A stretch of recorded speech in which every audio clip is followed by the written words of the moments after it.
Oke, selamat siang Ibu. Selamat siang. Boleh perkenalkan diri Bu sebelumnya?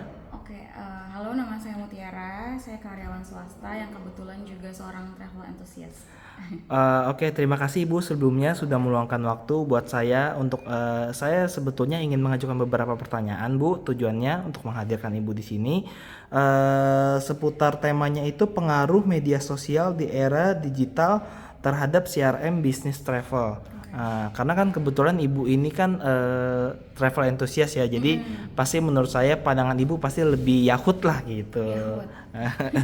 Oke, saya akan mengajukan pertanyaan pertama ya Bu ya. Boleh. Oke, pertanyaan pertama, sosial media apa yang paling banyak dipakai oleh konsumen Bu, menurut ibu? Eh, Kalau saya pribadi untuk sehari-hari di use saya seringnya pakai Instagram sama TikTok. Tapi kalau untuk kebutuhan traveling, saya banyak pakai Google. Tapi Google bukan sosial media ya, lebih ke TikTok sama YouTube sih kalau sekarang.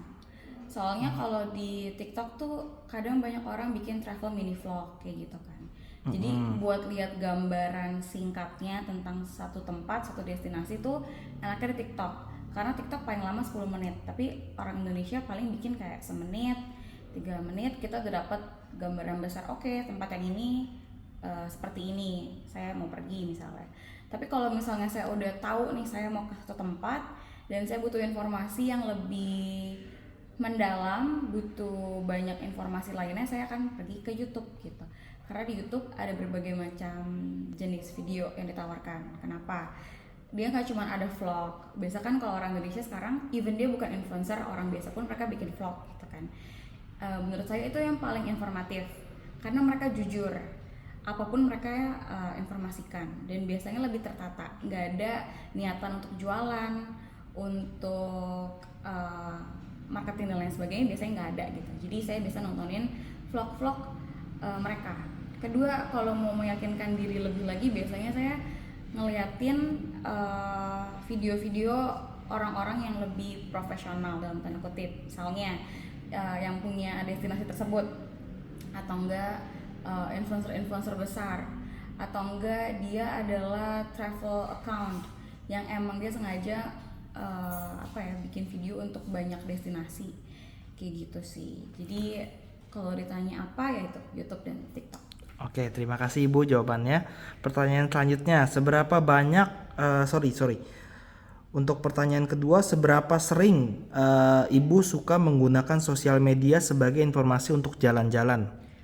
Sebagai anak millennials ya, sosial media itu jadi salah satu foundation, salah satu base dalam menentukan saya mau pergi kemana gitu. Karena kalau zaman dulu mungkin orang lebih cari brosur, ikut ke travel exhibition gitu kan, ikut pameran ini segala macam untuk cari tahu satu tempat.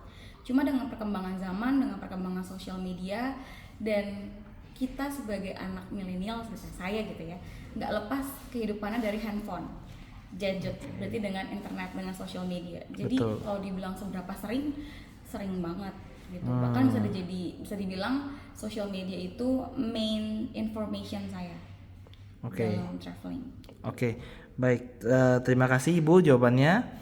Pertanyaan selanjutnya, apakah konten-konten dari akun-akun bisnis travel menarik untuk ditonton Ibu mengenai traveling ya, pastinya?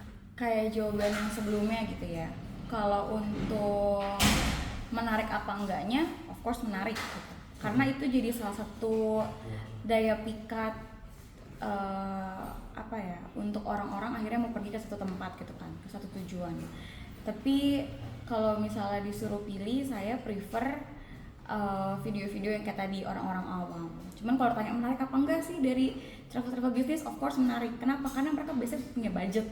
Mereka akan bikin video, mereka akan bikin konten semenarik mungkin, sebagus mungkin, supaya orang yang nonton tuh mau, gue harus pergi ke sini, gue harus pergi ke sana, gue harus explore segala macam gitu. Jadi pastinya menarik untuk saya sendiri.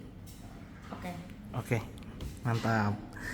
Oke, pertanyaan terakhir nih. Seberapa efektif konten-konten promosi perjalanan yang ada di sosial media terhadap konsumen? Maksud saya nih pertanyaannya lebih ke arah dari bisnis account sebuah travel agent ya. Bagaimana menurut Ibu? Apakah konten-konten dari account travel agent yang ada di Instagram atau TikTok ini seberapa ini sih efektif sih bagi Ibu gitu loh?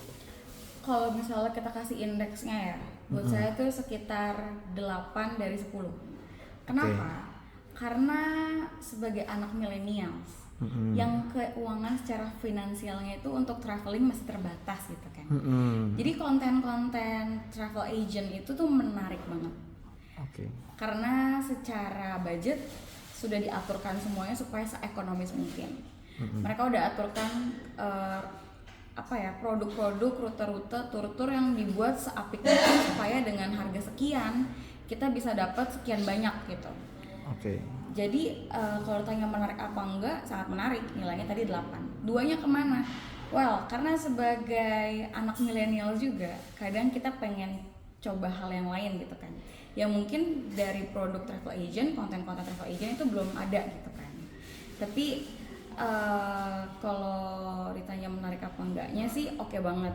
Jadi menurut saya sampai sekarang pun nggak cuma saya, orang-orang lain pun, konsumen-konsumen juga mungkin sangat tertarik. Mungkin jadi salah satu inspirasi mereka untuk pergi traveling dengan cari konten-konten dari travel agent gitu.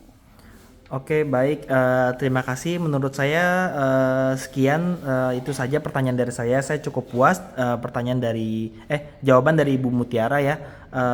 Semoga kedepannya kita mungkin bisa membangun dunia travel yang lebih baik lagi ya Bu kedepannya. Terima kasih sebelumnya Ibu. Terima kasih. Ya.